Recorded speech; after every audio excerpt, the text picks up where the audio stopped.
Alright, what's going on, guys? Welcome back to the channel and welcome to this video where I'll be talking about my experience playing through Samurai Warriors for the very first time. And I'm going to keep it shorter than I originally had it. I was writing down a lot of different ideas on how I wanted to structure the video and talk about it, but by the time I'm done talking it's probably going to be longer than 30 minutes. We're going to keep it nice, short, and sweet. I'm going to cover the basics about the game, talk about the characters, the story, gameplay, how I feel about it, and then yeah, that'll be pretty much it. So I know a lot of you guys have been wanting me to play the game and try it out. It's the sister series of Dynasty Warriors, and then I also have Warriors Orochi, the first one, so I'm going to jump right into that after I'm done with this, which I'm really excited to see. I'm excited to see the crossover between the characters and really excited to see how they decide to flesh out that story. So I played through every single character in Samurai Warriors at least one time. I noticed that they have two different ways that some of the characters can go. I played through them all at least once just to see how they feel and how they progress with their different weapons and all that other stuff, so I can get a general feeling on each character and try to connect all the stories together and know what's going on. By this recording I still don't really know what the Samurai Warrior story is. I did do research on one character, Nobunaga Oda. He's the only character that I really knew before going into the game, just because of other things I've seen on YouTube. Read up a little bit on his historical information and learned more about him and Ieyasu, and then I think it's Hideyoshi, I think is the other person. Those three other ones are like the great uniters or something. Like Nobunaga dies and then Hideyoshi takes over and then unites it, and then he dies and then Ieyasu takes over. And it's very confusing. I still don't really understand the story at all. I'm assuming Samurai Warriors 1, it was similar to like Dynasty Warriors 5 or Dynasty Warriors 4 in the sense that whoever you were playing as, they were supposed to be the winner by the end of their story. At least that's what I got from it. But for the most part, the story's been super confusing.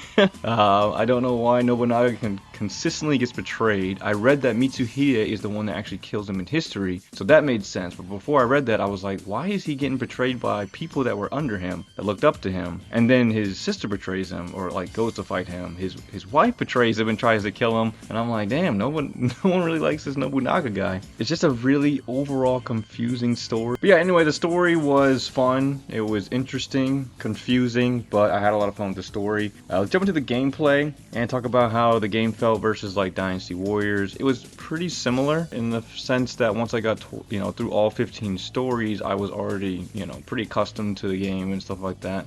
It was interesting in the beginning because of the way the characters would fall, or like the way they would feel was definitely a lot different than Dynasty Warriors. Their moveset seemed a little bit more streamlined than Dynasty Warriors, I would say, as well. Some of them were a little stiffer, like when I played with Hanzo, his moveset right out the gate, him not being upgraded, it was very slow and stagnant and like a little unbearable. But as you unlock more combos and picked up more weapons and stuff like that, him and all the other characters seemed to get more streamlined, making the combos and the characters much more interesting. I really like that they build upon the combos, so it's like when you do your your one charge or your two charge, when you get better weapons, it unlocks combos that go on top of what they've already been doing. So that was really cool to see. That's different from the Dynasty Warriors series. If they incorporate something like that, that'd be cool, because it looked like, and I didn't pay too much attention to it, but it looked like each character had their own unique move set with the weapon that they had, even though some of the weapons were kind of weird. Like I think it was Oichi, why does she have the ball in the cup weapon? But in terms of the battle system and fighting and gameplay, it was pretty fun. It gave me similar feels to Dynasty Warriors 4, which isn't the greatest, because I'll have a different video for it, but Dynasty Warriors 4 is not one of my favorite games. It's just not a game that I particularly like for the gameplay. So trying to really push through the remainder of the Samurai Warrior stories was pretty rough, because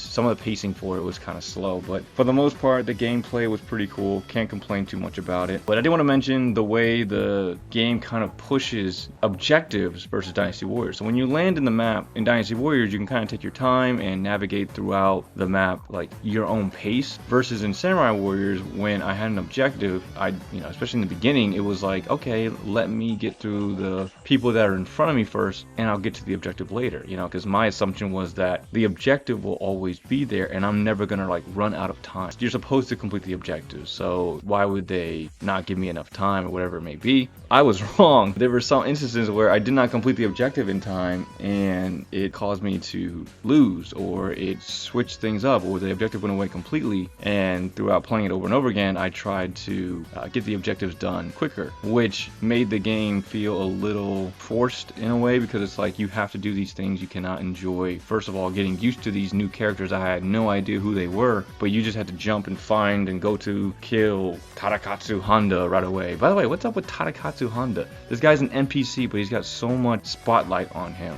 He's the only NPC that's really standing out to me. I'm like, who's this guy? Anyway, well, yeah, that was interesting. Escort missions were dreadful. Absolute nightmares. The AI for escorting, I think it was Nobunaga on one mission, was absolutely annoying. He just would not go to the point, and I'm like trying to like coax him to come towards my way. I'm pulling like enemies for him to try and follow me, and he keeps going backwards. And then finally, with like less than like 3 minutes or something like that, he finally goes to the escort point. I'm like, what is happening? Escort missions were definitely frustrating. The map, the Battle of Hanoji, the castle map with the fire and everything, and those, I think a lot of them had the escort ones. Very annoying map. My least favorite one. I grew to hate that one over time. But for the most part, Samurai Warriors is a pretty interesting game. Once I start to understand the story more, I feel like I'll get more into it. But it honestly made me feel like a kid again. Like when I played Dynasty Warriors as a kid, I had no idea what was going on. I was just slicing people and playing the game just to have fun and not really sit there and try to analyze too much of it. And that's kind of what happened with Samurai Warriors. I wasn't really understanding what was going on because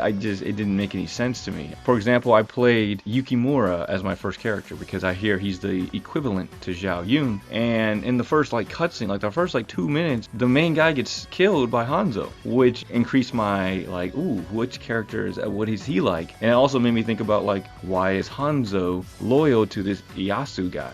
This Ieyasu guy seems like a clown, but this cool looking like assassin ninja guy is just like 100% loyal to him. So it definitely prodded my interest and my curiosity, and it was just me kind of observing everything from an outside view. And honestly, I did have a lot of fun with it. By the end of it, I was getting like, I was literally just pushing through because I was like, man, this is dreadful in a way. All right, so let's jump into the characters now. So my favorite characters to play as, I'll go from like 5 to 1, or at least this is what I wrote down. All right, so number 5 for me is Kunoichi. I really like the girl Kunoichi. She was actually the last character that I played with because she was one of the last characters that I unlocked. I think Nobunaga was the last person I unlocked, but because he was so interesting to me, I wanted to play him to see what he was all about. Oh, and spoiler alert, Nobunaga is not one of my favorite characters right now. I don't like the way his moveset is average. It's not bad. His character and personality, I am not a fan of. I don't see what the appeal is to me. He seems like a jerk. He seems like an arrogant, like very weird he almost reminds me of like Madara from Naruto, but not as ambitious. Like, for what I got from his story was that he needs to destroy everything in order to live, because other people don't deserve to live, because it's almost like they don't deserve to suffer in the reality. Only he can like withstand that, or something like that. It doesn't make any sense to me, but he's just weird. And I'm not judging him. For me, I don't see the appeal for the character right now. Hopefully they build upon. The only likable thing about him is his passion for creating his vexed world. I can't really put my finger on it, but he's not one of my favorites. Anyway, 5 is Kunoichi. She was the last person I played as. I honestly was only going to play like 2 stages with her, but I actually liked her moveset a little bit. She had similar powers to Hanzo. She could do the double jump. She was a ninja. She was really cool. I liked her personality. So for me, she was number 5. I really enjoyed playing with her. Moving on to number 4 for me is Henshin. What's his last name? I think it's Uesigi. I'm gonna butcher these guys' names, but Kenshin was number 4 for me. He was really fun to play with. I think he was the 3rd or 4th character I played with. He was really interesting.